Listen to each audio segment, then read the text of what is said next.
Le premier, c'est le risque d'utilisation de l'intelligence artificielle sur la manipulation des élections, et je vais revenir. Et le deuxième, c'est tous les modèles de langue qu'on utilise ont leur propre biais, qui les rendent incompatibles avec un usage démocratique. Il faut aussi changer ça.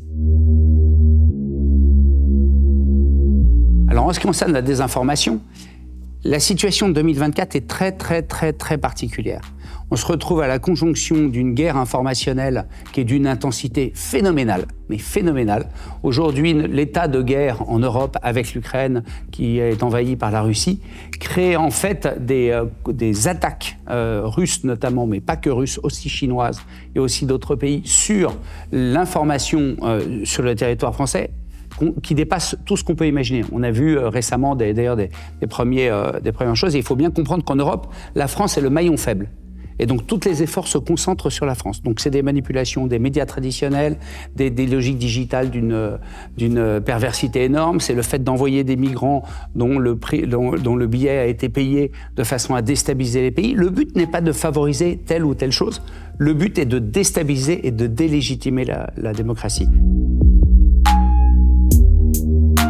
Cette guerre inédite sur le territoire français arrive au moment où l'IA offre des capacités aux attaquants absolument phénoménales, avec notamment l'industrialisation des fake news. Au lieu d'avoir 5 grosses fake news, on peut en avoir 1 million, beaucoup plus fines, spécialisées, beaucoup moins détectables et beaucoup plus adaptées à la personne qu'on veut impacter.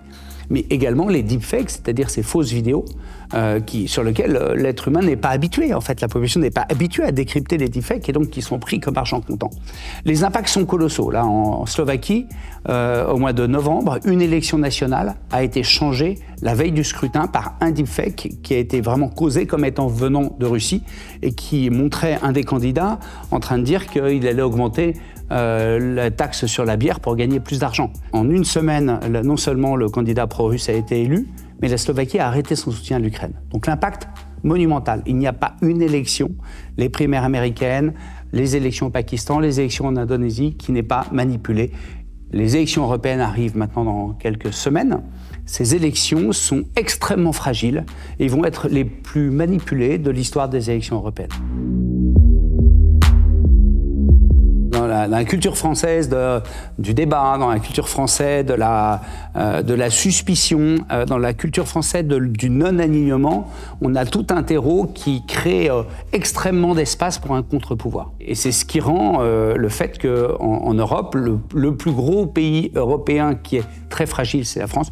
Le deuxième, c'est l'Allemagne, mais des pays qui sont beaucoup plus habitués, qui ont connu l'occupation soviétique, comme par exemple les pays comme la Finlande, etc., sont beaucoup plus résilients face à ces attaques. Et c'est pour ça qu'on est attaqué, et dans des élections qui sont fragiles, les élections européennes, parce qu'elles sont moins incarnées. C'est plus facile de faire changer la vie des gens, et c'est plus facile de leur dire de ne pas aller voter. Le 9 juin cette année va être une date très fatidique sur ce truc, parce que qu'est-ce qu'on risque ? On risque pas simplement que le Parlement devienne pro-russe, ou qu'il soit complètement extrême, ou qu'il soit complètement bloqué et qu'il ne puisse pas arriver. Ce qu'on risque fondamentalement, c'est une petite musique. Après les élections, on se dit tous, finalement, ce système de détermination de nos gouvernants, en fait, ça ne veut plus rien dire du tout. Si on en arrive là, le jour d'après, c'est un jour qu'on ne connaît pas.